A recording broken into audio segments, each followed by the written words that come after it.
अच्छा ma'am, thank you. जी।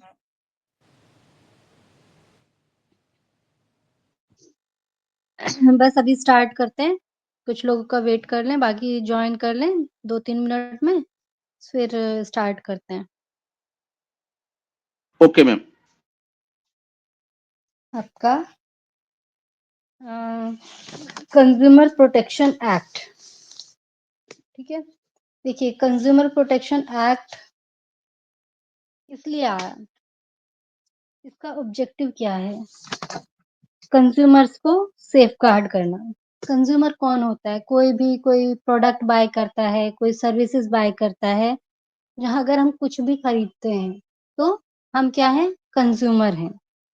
और मतलब अभी मैं डेफिनेशन के अकॉर्डिंग नहीं जा रही हूँ, हम कोई भी प्रोडक्ट खरीद के ला रहे हैं, तो हम कंज्यूमर हुए, जो हम बाय कर रहे हैं, हम उसको यूज़ करने के लिए खरीद रहे हैं, then we are the consumer, ठीक है?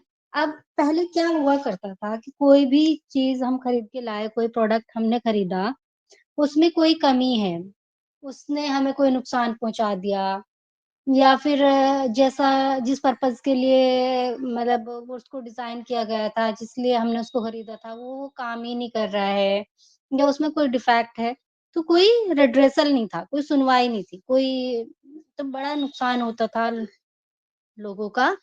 इसलिए आपका इन सब चीज़ों को या फिर जो अनफेयर ट्रेड प्रैक्टिस होती थी, बताया कुछ और जा रहा है, निकल कुछ और रहा है या फिर रेस्ट्रिक्टिव ट्रेड प्रैक्टिस होती थी कि अगर हम एक प्रोडक्ट खरीद रहे हैं और उसके साथ मतलब जैसे कि हमने गैस सिलेंडर खरीदा, तो कंपनी कह रही है कि चूल्हा भी हमारे से ही खरीदना पड़ेगा, ठीक है? तो ये क्या हुआ रेस्ट्रिक्टिव ट्रेड प्रैक्टिस। यानी अगर हम एक अब हमारी चॉइस है ना कि हम कौन-सी चीज़ कहाँ से खरीदें और कौन-सी चीज़ कहाँ से खरीदें। कौन-सी हम कोई किसी कंपनी की भी ले सकते हैं, दूसरी चीज़ हम किसी और दूसरी कंपनी की भी ले सकते हैं। सो ये होती है आपकी रेस्ट्रिक्टिव ट्रेड प्रैक्टिस। यानी इन सब को इन सब से कंज्यूमर्स को सेफगार्ड करने के लिए, ठीक है?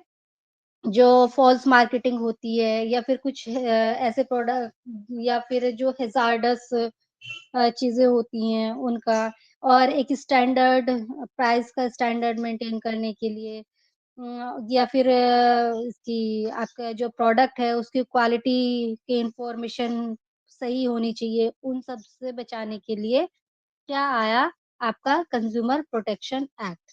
तो सबसे पहले जो हमारा कंज्यूमर प्रोटेक्शन एक्ट आया दैट वाज़ 1986, ठीक है?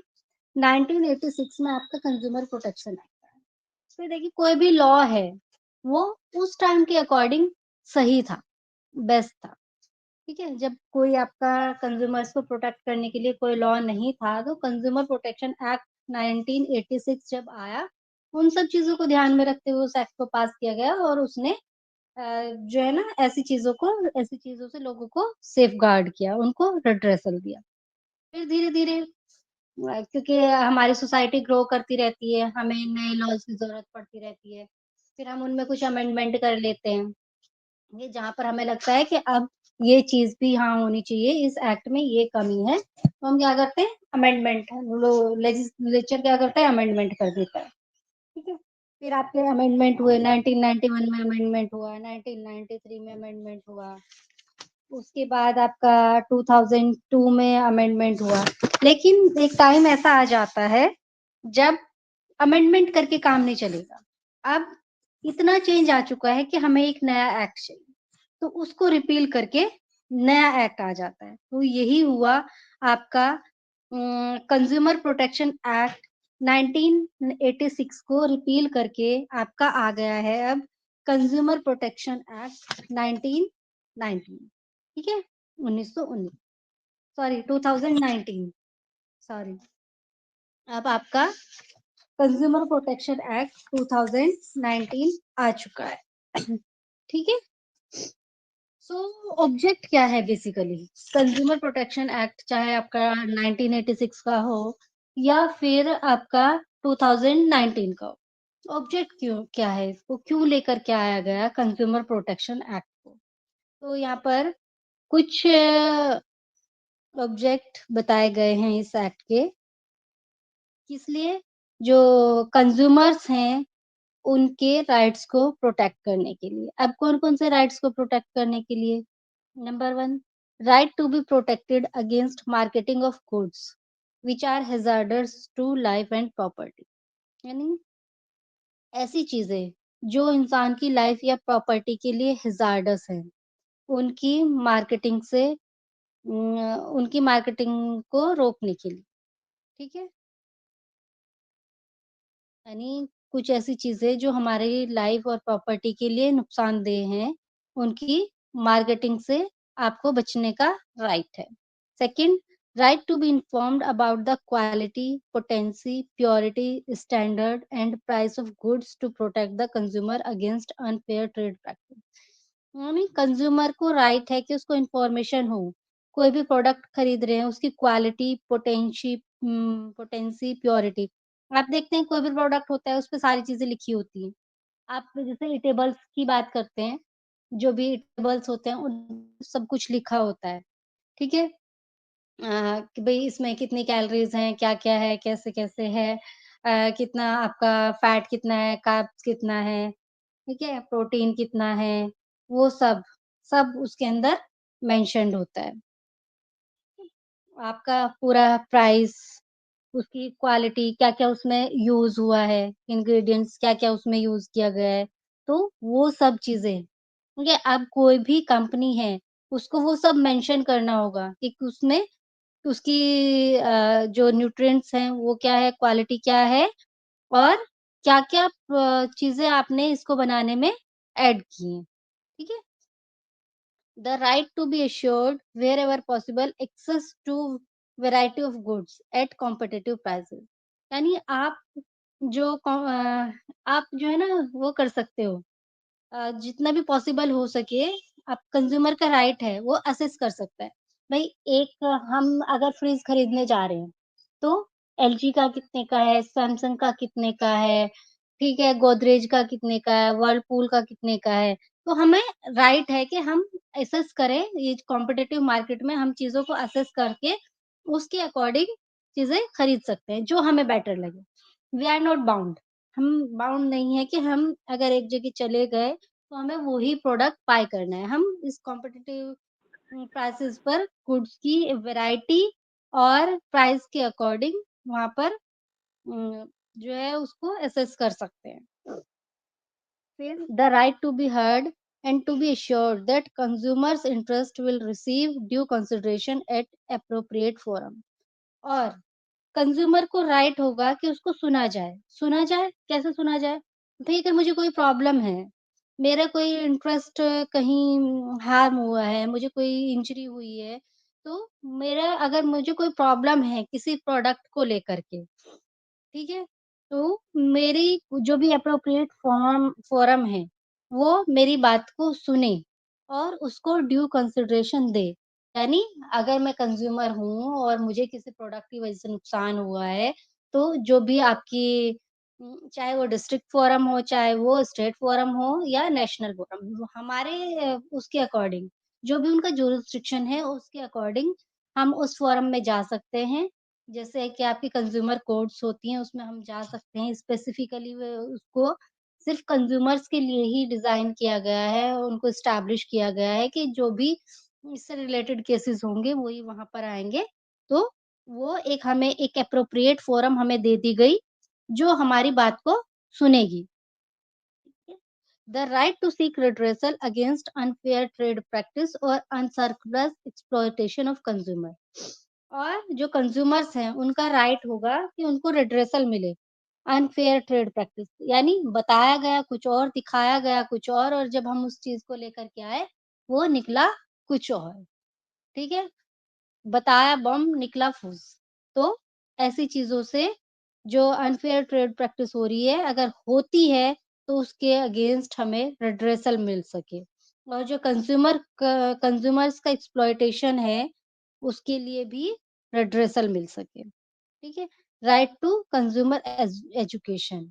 और नेक्स्ट आपका जो ऑब्जेक्ट आता है वो है कंज्यूमर को एजुकेट करना। यानी कंज्यूमर को राइट है कि उसको इससे रिलेटेड एजुकेशन हो। एजुकेशन से मतलब ऐसा नहीं कि क्लासेस होंगी, लेकिन हाँ अवेयरनेस। अवेयरनेस आपने देखा भी होगा एड्स भी आते हैं मतलब गवर्नमेंट की तरफ से भी कि अगर कोई भी कंज्यूमर्स को कोई प्रॉब्लम है तो अपना इसमें कंज्यूमर कोर्ट में आप फाइल कर सकते हैं अपना केस, है ना? कि भई इन फ्रॉड्स के चक्कर में नहीं आए, कोई भी अनफेयर ट्रेड प्रैक्टिस हो रही है तो उससे बचना है। तो उस सब के लिए आपका कंज्यूमर प्रोटेक्शन एक्ट को लाया गया। These are the objects of consumer protection act.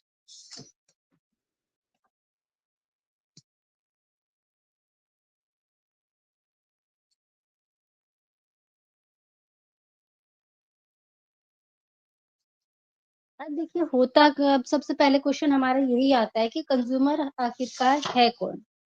Who is the consumer? ये कंज्यूमर आपका कंज्यूमर प्रोटेक्शन एक्ट में डिफाइन किया गया है कंज्यूमर को।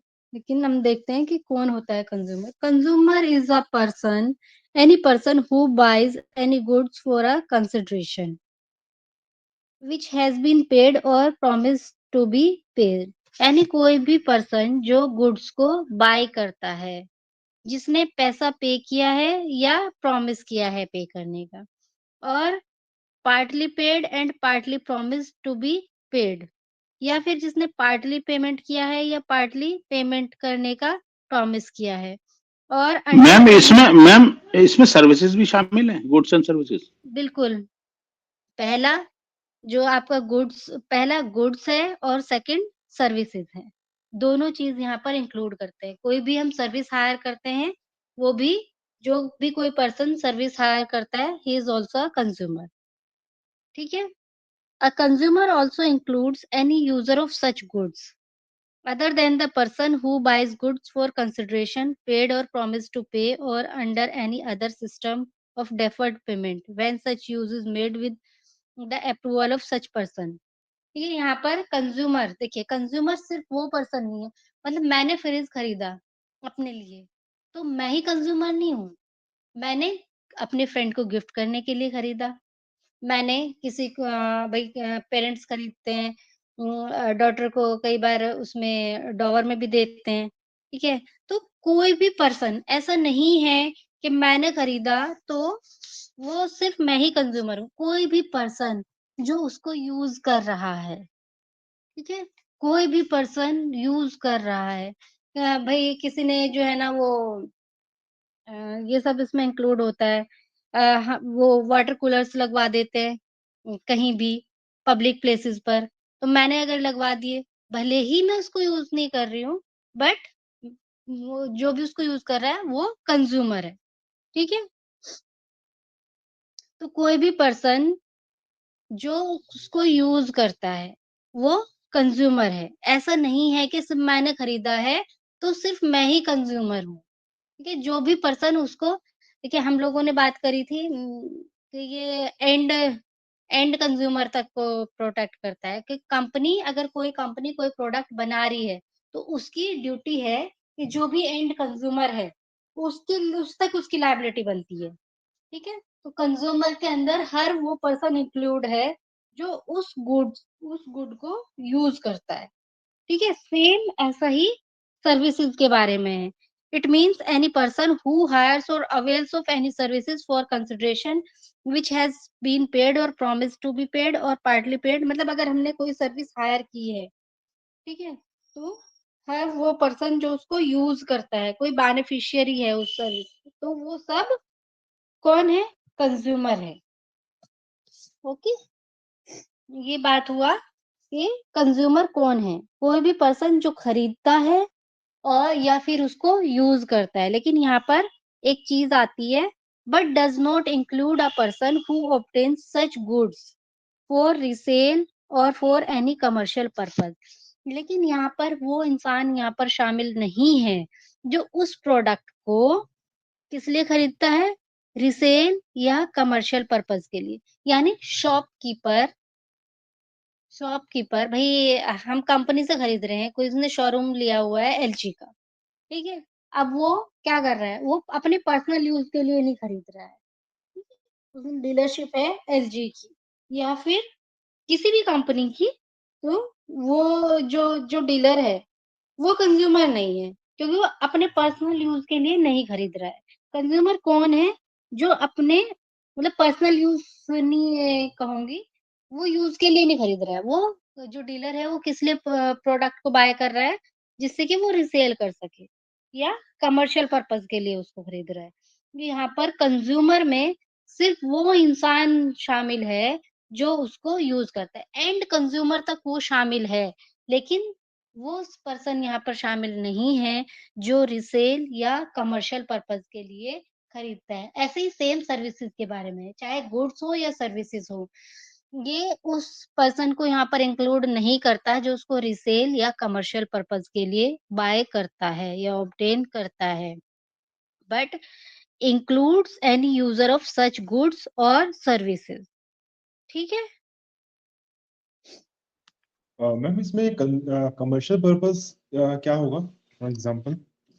यही कमर्शियल पर्पस रिसेल या फिर भई वही हुआ ना रिसेल के लिए, या फिर कई बार होते हैं कि वो बेचते नहीं बीच में, क्या होता है कि कमीशन होता है सिर्फ, ठीक है, डीलिंग कराते हैं, तो वो कमर्शियल पर्पस हुआ। Thank you. एक चीज पूछनी थी मैम, जी। You are buying a gas चूल्हा, फाइन, फॉर राइट। डोमेस्टिक हुँ, पर्पस ले लिया आपने, यूज कर रहे हैं। अब बिल्कुल। एक मिठाई बनाने वाला भी वो चूल्हा खरीद रहा है, हुँ, जो स्वीट शॉप में बड़े वाले जो खरीदते हैं हलवाई वगैरह, वो बिल्कुल। जो खरीदा उसने चूल्हा वो खराब होता है तो वो तो कॉमर्शियल यूज कर रहा है, क्या वो इसमें नहीं, आता है नहीं, नहीं, प्रोटेक्शन नहीं में? नहीं, वो एंड यूजर है। वो कमर्शियल यूज़ नहीं नहीं एंड हुआ। नहीं नहीं नहीं एंड यूज नहीं, नहीं, अच्छा कॉमर्शियल यूज थोड़ा डिफाइन कर दीजिए प्लीज। कमर्शियल यूज़ वही तो, कमर्शियल यूज़ ये नहीं है, आप उससे कॉमर्स कर रहे हैं, ठीक है? आप उससे मिठाई बना रहे हैं, लेकिन यूज़ तो कर रहे हैं ना आप उसको। मिठाई वाला एंड भी एंड जब एंड यूजर आएंगे वो छत्तीस जैसे बोल रहे हैं, वो एंड नहीं, यूजर हो गया ना। इसमें इस तरह से हो गया जैसे कोई 1000 चूल्हे खरीद रहा है और उसके बाद वो बेच रहा है, वो हाँ, कमर्शियल पर्पज हो गया। वो कमर्शियल पर्पज़ हुआ। इंडिविजुअली कोई बिजनेस के लिए सामान खरीदता है एक और अपने लिए यूज करता है तो वो कंज्यूमर प्रोटेक्शन में आएगा, चाहे वो उसने कंज्यूमर हुआ। आएगा पानी का आएगा। डिस्पेंसरी उसने बिजनेस के लिए बिजनेस मतलब मीन्स अपने ऑफिस में रखा हुआ है और लोग यूज कर हाँ, रहे हैं उसे, तो वो हाँ, कवर होगा कंज्यूमर में। वो कंज्यूमर है। बिल्कुल, बिल्कुल, तब वो कंज्यूमर है। ये एक पर्सन एक चीज़ों का बिज़नेस कर रहा है, ठीक डीलर है? उस चीज़ डिस्ट्रीब्यूटर का नहीं वो आएंगे। बिज़नेस कर रहा है तो वो कमर्शियल पर्पज़ हुआ। लेकिन वो अपने ऑफिस में अलग-अलग चीज़ें रखता है, ठीक है? अपने पर्सनल यूज़ के लिए, तब वो कंज्यूमर हुआ। मैडम जब भी प्रोडक्ट खुल जाता है यूज के लिए तो वो कस्टमर हो जाएगा ना, चाहे वो कंपनी हो, बिल्कुल। पर्सन हो, कोई भी हो, ट्रस्ट हो, कोई भी हो, यही ना। हाँ, जब तक ये पैकेट खुला नहीं और हमारा पर्पज उसको मतलब सेल आउट करने का है, चाहे जिस जो भी वे हो, ट्रेडिंग हो या जो भी वे बिल्कुल, हो, तो वो बिल्कुल। कस्टमर में नहीं आएंगे। हाँ, ओके। समझ आ गया, ठीक है मैम। है ना? मैडम ये है कौन सा सब्जेक्ट, इसमें दे रखा कहाँ पे है? जो हमें नोट्स दिए थे उसमें तो है ही नहीं है। इसका अलग एक्ट है कंज्यूमर प्रोटेक्शन, उसमें नहीं है कंज्यूमर कवर, एक प्रोटेक्शन एक्ट। एक्ट अलग ही एक्ट है। तो अपने इसमें सिलेबस में आएगा नहीं क्या क्वेश्चन? हाँ एक क्वेश्चन आएगा बिल्कुल 20 आएगा, नंबर का और इसीलिए तो छोटे पढ़ा रही हूँ। 25 नंबर का आएगा पूरा। लेकिन अपने इसमें कहीं दे नहीं रखा, इसमें नोट्स वोट्स में कहीं भी नहीं दे रखा इसको। नोट्स को और यूनिक छोड़ यूनिक में दीजिए। मिल जाएगा, यूनिक की किताब आएगी ना जो खरीदोगे आखिर में एग्जाम में, उसमें होगा इसमें कवर। हाँ, यूनिक में आपको मिल जाएगा, बाकी बेटर है कि आप बेयर एक्ट ले लें या फिर आप सॉफ्ट कॉपी ले लें। मैडम इसका बेयर एक्ट आता है क्या? बिल्कुल, कोई भी एक्ट बेरेक्ट आता रहेगा है, बेरेक्ट आता है। और बाकी देख लेंगे नोट्स वगैरह का। तो वही बाकी तो मैडम यूनिक तो आप आप। लेंगे ही, 1-2 क्वेश्चन आएँगे आपके, वो यूनिक बुक है, बुक के अंदर भी आपका ये है, okay, thank you. Madam book में तो 2002 तक का है। होगा उसमें, तो उसमें ज़्यादा डिफरेंस नहीं है। लेकिन आप अगर एक सॉफ्ट कॉपी निकाल लेंगे इसकी जो 2019 वाला है, तो आपका काम हो जाएगा, कोई उसमें ज़्यादा डिफरेंस नहीं है जो क्वेश्चन आते हैं। ओके। लेकिन आपके पास कुछ हो तो मतलब इतना तो हो, 3 का कंज्यूमर प्रोटेक्शन है। देखिए, जो हमारा पहले वाला कंज्यूमर प्रोटेक्शन था 1986, अब हम थोड़ा-सा 2019 वाले को देख लेते हैं कि ये क्या-क्या इसके अंदर है। देखिए, पहला जो हमारा एक्ट था 1986 का, उसके अंदर आपका ई-कॉमर्स ट्रांज़ैक्शन या टेली शॉपिंग इंक्लूड नहीं थी। आज हम लोग जितना मतलब आजकल का क्या है, जितना हम ऑफ़लाइन शॉपिंग करते हैं, उससे ज्यादा हम डिपेंडेंट हैं आजकल ऑनलाइन शॉपिंग पर, ठीक है ना, यानी कि ई कॉमर्स। अब जो 1986 वाला एक्ट था उसमें ई कॉमर्स के बारे में कोई प्रोविजन नहीं थे, ये 2019 वाला ई कॉमर्स को भी इंक्लूड करता है। आजकल हम क्या करते हैं, हम मार्केट में जाने के बजाय ज्यादातर चीजें ऑर्डर क्या करते हैं, अमेजोन, फ्लिपकार्ट वगैरह इतनी सारी ई कॉमर्स ऐप हैं, हम उससे शॉपिंग करते हैं। रीजन बीइंग, एक तो ऑप्शन होता है, सबसे अच्छा क्या है, रिटर्न, एक्सचेंज, सब कुछ अवेलेबल है। हाँ, जनरली क्या होता है कि नॉर्मल मार्केट्स में हम कोई चीज खरीद के लाते हैं, शॉपकीपर्स क्या करते हैं, वो उनका क्या होता है कि अगर हमें कोई चीज बाद में वापस करनी है तो उनका क्या होता है कि वो चेंज तो कर लेंगे, चेंज में भी 4 नखरे दिखाते हैं, और ऊपर से कि पैसे तो वापस नहीं होंगे, वो एडजस्ट करना पड़ेगा आपको, चाहे वहां से कुछ लेना है या नहीं लेना है, बट आपको पैसे एडजस्ट करने के लिए कुछ ना कुछ लेना पड़ेगा। आप इसमें ऑनलाइन शॉपिंग में क्या होता है, आपने कोई चीज मंगवाई, नहीं अच्छी लगी, रिटर्न, ठीक है, आपका पूरा का पूरा रिफंड हो जाता है।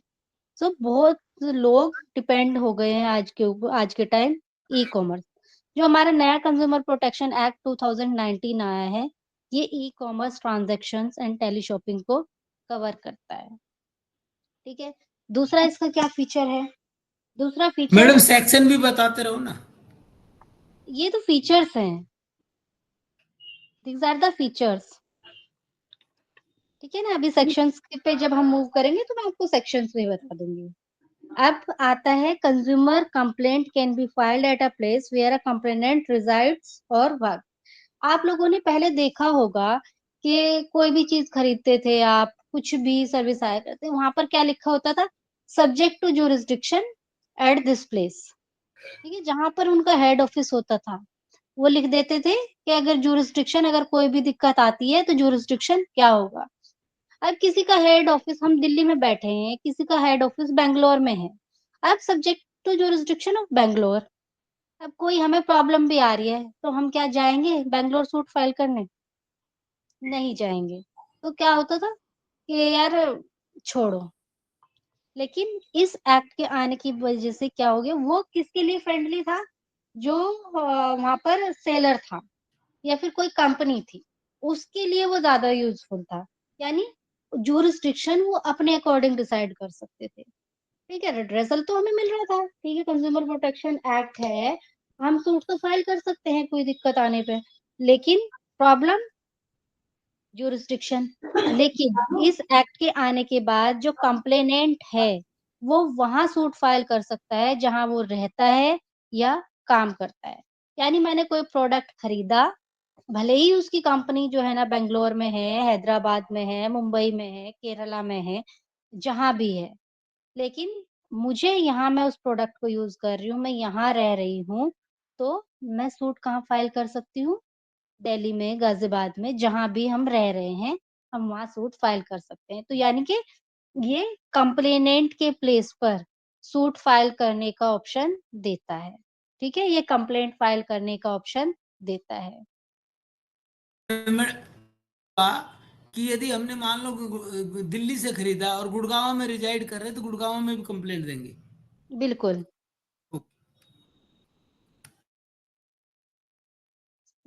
फिर अगला feature, E filing of complaint is included. आप कंप्लेंट की ई फाइलिंग भी कर सकते हैं जी।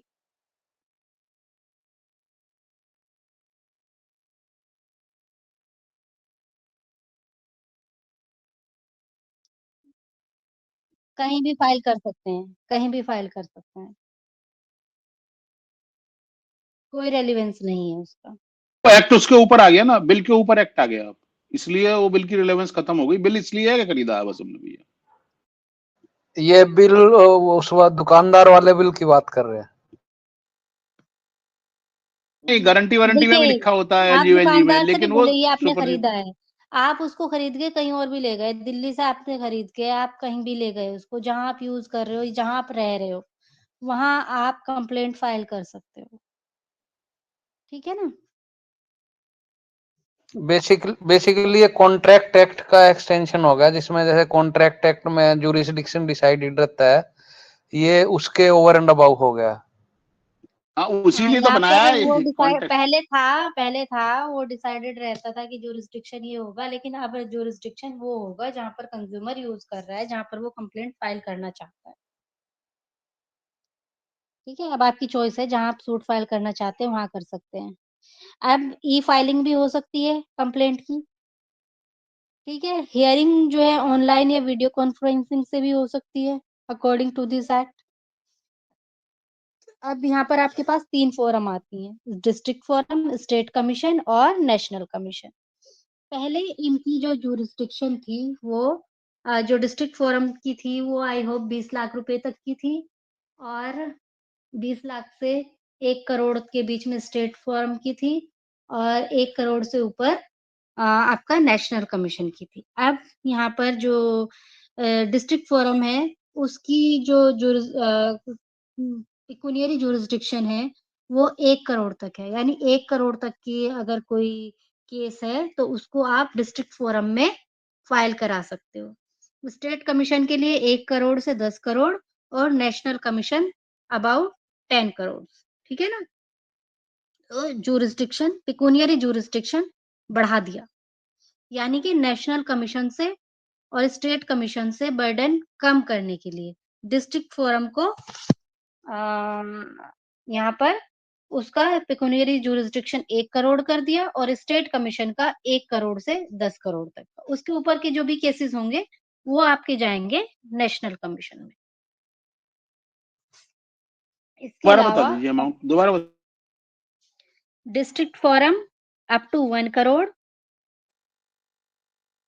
State commission 1 crore to 10 crore, और national commission about 10 crore.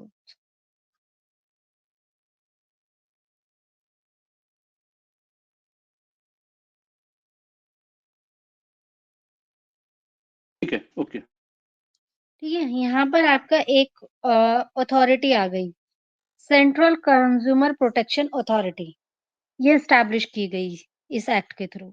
Central consumer protection authority has been established. ये आपकी जो सीसीपीए इसको बोलते हैं, CCPA national consumer protection authority, ये एक बहुत पावरफुल अथॉरिटी है।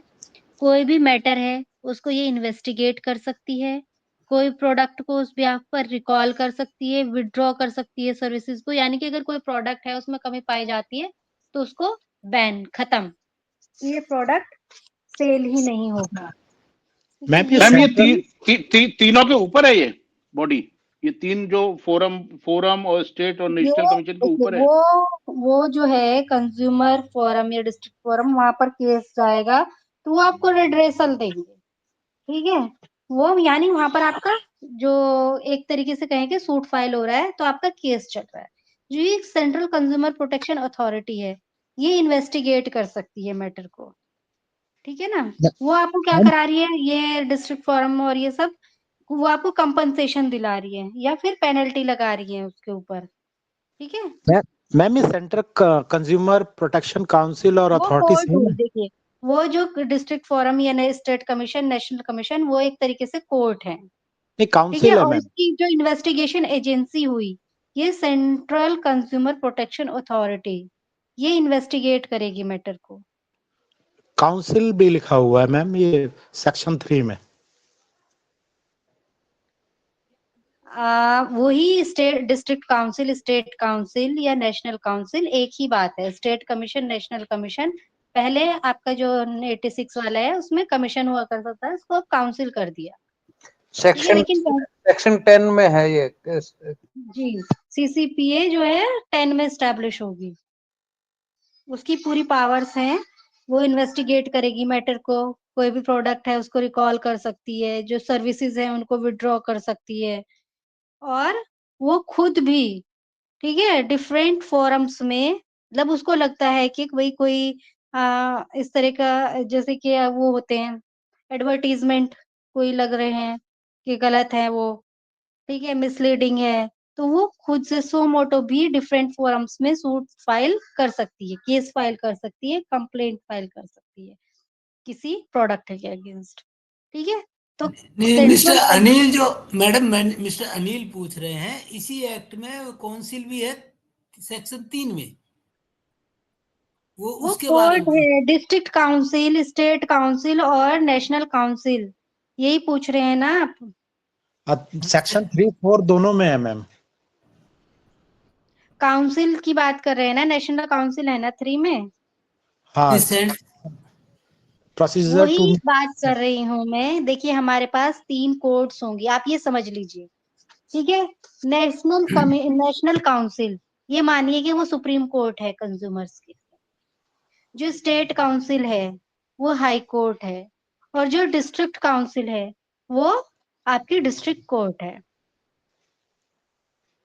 No no no no no समझ गए?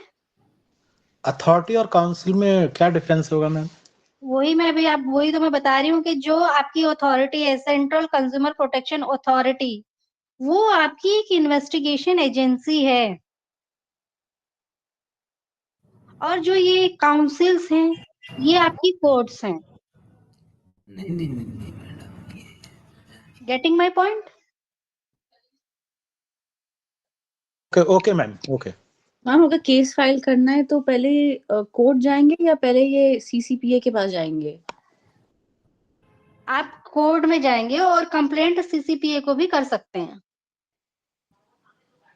अच्छा, सीसीपीए अपने जुरिस्डिक्शन में ऑन इट्स ओन क्या करता है अगर कंप्लेन हम सीसीपीए में फाइल नहीं करते हैं तो? सीसीपीए में अगर हम कंप्लेंट फाइल नहीं करते हैं, और कहाँ करते हैं आप? सिर्फ कोर्ट में करते हैं तो मतलब मेरा मतलब है कि सीसीपीए का अपना रोल क्या है अगर हमें सिर्फ कोर्ट ही जाना है तो? सीसीपीए का अपना ये रोल है कि वो किसी भी मैटर को अपने आप भी इन्वेस्टिगेट कर सकता है, या फिर कोर्ट के पास गया है मैटर। ये अगर हम कई बार होता है कि कैसे केसेस रेज होते हैं कि कोई प्रोडक्ट है उसमें दिखाया ये है, मतलब जैसे कि मैगी का वाला केस हुआ था कि उसमें जो लेड है, या अभी कुछ मसालों का केस हुआ था, कौन कौन से थे वो, एवरेस्ट या एमडीएच के, इसमें ये प्रोडक्ट्स यूज हो रहे हैं जो जार्डस हैं, ठीक है। तो उसमें क्या करेगा central consumer protection authority, CCPA, क्या कर रहा है उसमें पूरा वो इन्वेस्टिगेट करेगा पूरे केस को, सैंपल्स जगह जगह से कलेक्ट करेगा, फिर वो देखेगा क्या हो रहा है, अगर सच में कोई ऐसी चीज निकलती है तो उसको बैन कर देगा। कोर्ट में हम क्या करते हैं, कोर्ट में मैं कंज्यूमर हूँ, मुझे नुकसान हुआ है तो मैं अपने रिड्रेसल के लिए गई हूँ कि जी मैंने ये प्रोडक्ट खरीदा था और इससे मुझे ये नुकसान हो गया, तो वहां पे मेरा केस चल रहा है। सीसीपीए एक इन्वेस्टिगेशन एजेंसी हुई, ठीक है। तो और वो अपने आप भी कर सकता है, ऐसा नहीं कि उसके पास कंप्लेंट करने की जरूरत है किसी प्रोडक्ट के अगेंस्ट, वो तभी करेगा। उसके पास सो मोटो भी पावर है कि वो किसी डिफरेंट फोरम्स में इन सबके किसी भी प्रोडक्ट के अगेंस्ट केस फाइल कर सकता है, ठीक है ना। या कोर्ट के पास आता है तो कोर्ट भी उसको रेफर कर सकती है कि भाई इन्वेस्टिगेट करो इस प्रोडक्ट में ये कंप्लेंट सुनने को मिली है कुछ भी, ठीक है। Thank you ma'am.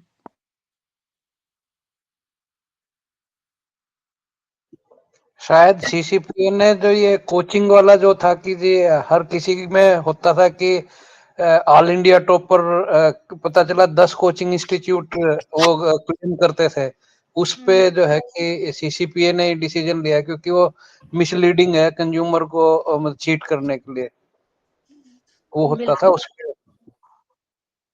सीसीपीए एक बहुत पावरफुल अथॉरिटी यहाँ पर बनाई गई है अंडर दिस एक्ट ऑफ 2019। पहले एक्ट के अंदर सीसीपीए नहीं था। हमें कोई प्रॉब्लम है, कोर्ट में जाओ, कोर्ट मतलब जो भी वही समझिए आप, जो स्टेट कमीशन या काउंसिल की बात हो रही है, पहले कमीशन था वो काउंसिल हो गया है। नहीं मैडम एक मिनट, आप है ना एक बार इसको 3 को पढ़िए। ये काउंसिल जो है कंज्यूमर वो वाला नहीं है, ये एडवाइजरी बॉडी है, आप एक बार इसको पढ़िए। 2019 का एक्ट में। हाँ यस यस 3(1) में पढ़िए आप एक बार, there is some confusion. It is 3 to 9, from 3 to 9. 3(1) If you go for 3 to 9, there is a council. All the council, district council, नहीं national वो council. अलग है, वो अलग है। अनिल जी सही कह रहे हैं, 3(1) की बात कर रहे हैं अनिल जी। एक मिनट रुक जाइए आप। प्रोटेक्शन एक्ट, एक मिनट।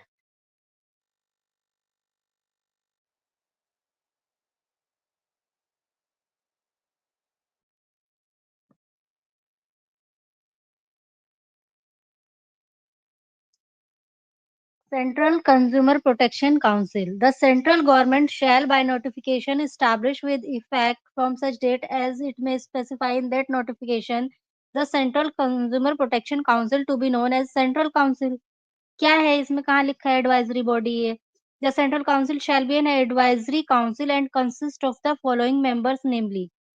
देखिए एडवाइजरी काउंसिल से मतलब ये नहीं है कि वो सिर्फ एडवाइस करेगी, उसमें केस जाएंगे जो भी No, हमारे no, no, no. I नहीं don't think, madam.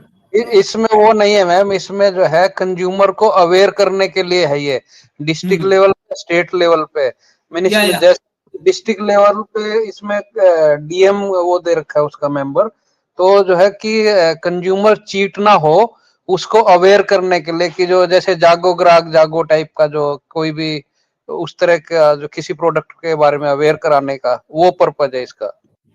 हाँ, ये वो नहीं है जो हम बात कर रहे हैं ना, कंज्यूमर के लिए जो है, एक मिनट रिडर्सल के लिए नहीं, it is not for redressal at all, it is other thing.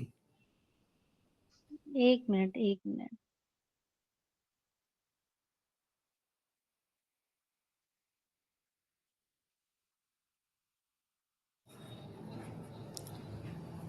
Section 7 और 9 में इसके ऑब्जेक्टिव दिए हैं मैम। मैम शायद कंफ्यूजन कमीशंस और काउंसिल्स के बीच में हो रही है, that is why there must be some confusion. State commission भी तो मेंशन्ड है, state commission and state commission वगैरह वगैरह ये कोर्ट का काम कर रहे हैं, दीज आर कोर्ट जो हाँ ठीक है ठीक है इंडिविजुअल ठीक पे है कोई। ठीक है। हाँ देखिए स्टेट कमीशन, जो आपका स्टेट कमीशन और नेशनल कमीशन है, दीज आर द कोर्ट्स। और ये आपकी, आप सही कह रहे हैं, बिल्कुल सही है कि ये एडवाइजरी बॉडी है वही, ये इसको जो कंज्यूमर्स के अवेयरनेस की बात कर रहे हैं हम, कि उनको अवेयर किया जाएगा कि वो चीट नहीं हो। यस उसके मैडम, यस लिए मैडम, ये दीज आर द, ये बॉडीज बनाई गई हैं यस मैडम। डिस्ट्रिक्ट लेवल पर, स्टेट लेवल पर और नेशनल लेवल पर। Yes, ठीक है। yes, और yes. जो ये आपका सीसीपीए है, सेंट्रल कंज्यूमर प्रोटेक्शन अथॉरिटी, ये आपका जो क्या कर रही है, ये एक इन्वेस्टिगेशन एजेंसी की तरीके से काम करेगी। ठीक है। और इसकी जो पावर्स होंगी वो आपका इसमें दी गई है, सेक्शन, एक सेकेंड, इन्वेस्टिगेशन विंग होगी, पावर्स होंगी इनके पास, powers and functions of central authority. ये आपका सेक्शन 18 में इसकी सारी पावर्स दी गई हैं। Central authority shell protect, promote and enforce the rights of consumer. जो सेंट्रल अथॉरिटी होगी वो कंज्यूमर्स के राइट को प्रोटेक्ट करेगी, प्रमोट करेगी और उनके राइट्स को एनफोर्स कराएगी। ठीक है। And prevent violation of consumer right, और वो कहीं भी कंज्यूमर के राइट्स को वायलेशन होने से बचाएगी। अनफेयर ट्रेड प्रैक्टिस को ये प्रिवेंट करेगी और इंश्योर करेगी कि कोई भी पर्सन अपने आप एंगेज नहीं हो किसी भी अनफेयर ट्रेड प्रैक्टिस में। इंश्योर करेगी कि कोई भी फॉल्स या मिसलीडिंग एडवर्टीजमेंट नहीं हो किसी भी गुड्स का।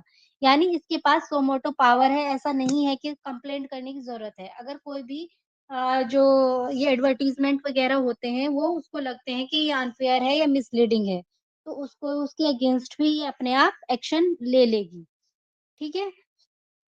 और इंश्योर करेगी कि कोई भी पर्सन किसी भी एडवर्टीजमेंट के पब्लिकेशन में पार्ट नहीं ले जो भी कोई फॉल्स है या मिसलीडिंग है, या फिर जो भी सर्विसेज वगैरह हैं, गुड्स हो या सर्विसेज हो, उनके फॉल्स या मिसलीडिंग एडवर्टीजमेंट, या जो फिर इस एक्ट के मतलब जो आपके इनका एडवर्टीजमेंट है फॉल्स है या मिसलीडिंग है, या फिर इस एक्ट के किसी प्रोविजन या रूल्स को कंट्रावीन करता है, तो उसके लिए भी ये इंश्योर करेगी कि ऐसा कुछ नहीं हो। ठीक है। ये सब इसकी पावर्स हैं आपका सेंट्रल अथॉरिटी की। ये इंक्वायर करेगी किसी भी केस में। ठीक है। इन्वेस्टिगेट कर सकती है, कोई भी कंप्लेंट फाइल कर सकती है किसी डिस्ट्रिक्ट कमीशन या स्टेट कमीशन में या नेशनल कमीशन में, या कोई भी प्रोसीडिंग चल रही है डिस्ट्रिक्ट कमीशन में या फिर नेशनल कमीशन में या फिर स्टेट कमीशन में, उनकी प्रोसीडिंग में ये इंटरवीन कर सकती है। कोई भी मैटर है, उसको ये रिव्यू कर सकती है, रिकमेंडेशंस कर सकती है। तो these are the powers of central consumer protection authority. तो यहाँ पर जो इस एक्ट के अंदर आपका जो central consumer protection authority CCPA बनाई गई है, ये एक आपका एक तरीके से मतलब बहुत पावरफुल बनाया गया है कंज्यूमर्स के राइट्स को प्रोटेक्ट करने के लिए। ठीक है, और ये आपकी जो ये काउंसिल्स हैं स्टेट लेवल पर, डिस्ट्रिक्ट लेवल पर और नेशनल लेवल पर, ये आपकी एडवाइजरी बॉडीज होंगी किसको, इनके कंज्यूमर्स के राइट्स को प्रोटेक्ट करने के लिए। ठीक है,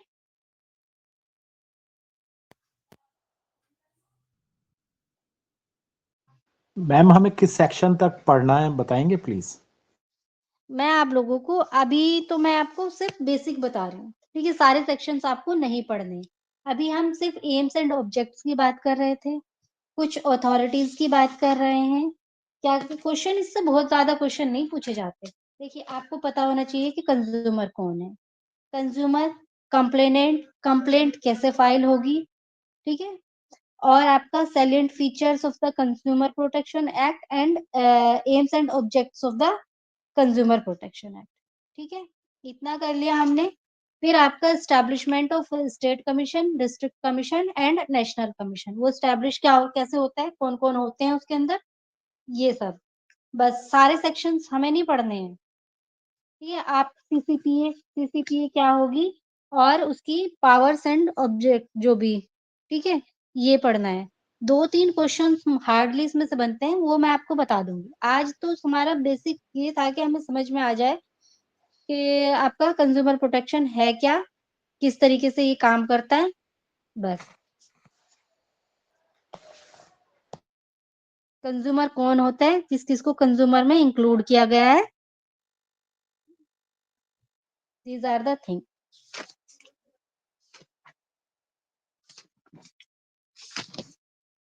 कुछ डेफिनेशंस करनी है, मैं सेक्शन 2 में हमारा डेफिनेशंस दी गई हैं, तो उसमें से हमें कौन कौन सी डेफिनेशन करनी है। कंज्यूमर की डेफिनेशन करनी है, कंप्लेंट की डेफिनेशन करनी है, कंप्लेनेंट की डेफिनेशन करनी है, और आपका अनफेयर ट्रेड प्रैक्टिस की डेफिनेशन करनी है। ठीक है ना, सिर्फ ये कुछ डेफिनेशंस हमें आपका डेफिनेशन क्लोज से करनी है, क्योंकि आपका जो ये पूछा जाएगा जो वेरी शॉर्ट में आते हैं, उसमें बेसिकली आपसे ज्यादातर डेफिनेशंस ही पूछी जाती है।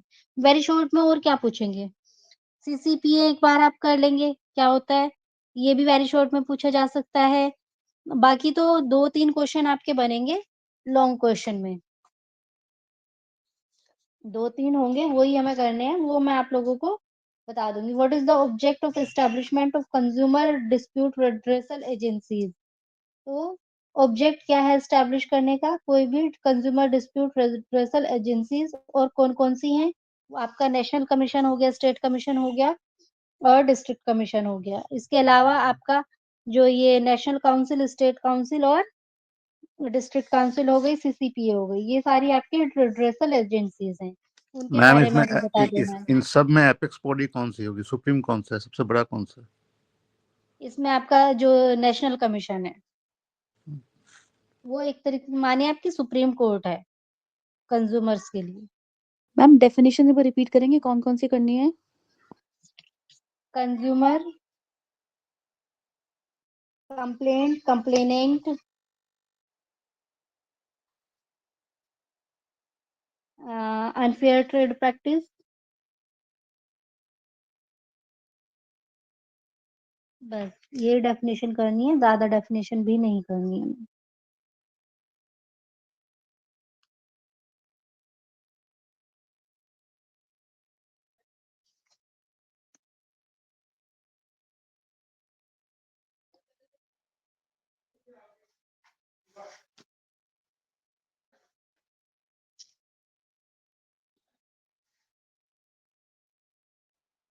हाँ, अभी हम क्या कर रहे थे? हम बात कर रहे थे और 2019 वाले एक्ट में क्या-क्या है? तो यहाँ पर जो कंज़्यूमर है, वो उसको कंपनसेशन मिल सकता है। Consumer can get compensation for any harm after the use of any product और सर्विसेज़ फ्रॉम द सेलर। उसने कोई भी प्रोडक्ट खरीदा और उसकी वजह से उसको हार्म होता है, तो सेलर क्या करेगा? उसको कंपनसेशन देगा। कंपनसेशन का उसका राइट है। इसके अलावा पहले एक्ट में मीडिएशन का प्रोविज़न नहीं था। Mediation centres has been established for disputes resolution with all forums. Court can refer settlement through mediation. तो जो भी हमारी रिड्रेसल एजेंसीज़ हैं, वो मीडिएशन के थ्रू भी यानी कंज़्यूमर और जो जिसके साथ डिस्प्यूट है, कोई भी सेलर है, कोई भी कंपनी है, जिससे भी आप रिड्रेसल चाहते हैं, यानी जिसके अगेंस्ट आपने कंप्लेंट फाइल की है, उनके बीच में मीडिएशन का प्रोविज़न भी इस नए एक्ट के अंदर दिया गया है। यानी कि अगर कोई उनके बीच डिस्प्यूट है, तो वो मीडिएशन के थ्रू भी उसको सेटल कर सकते हैं। ये आर्बिट्रेटर की तरह काम करेगा। बिल्कुल।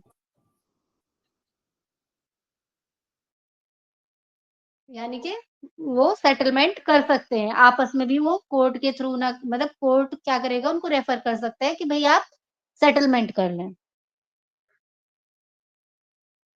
तो मीडिएशन का प्रोविज़न भी इस एक्ट के अंदर दिया गया है।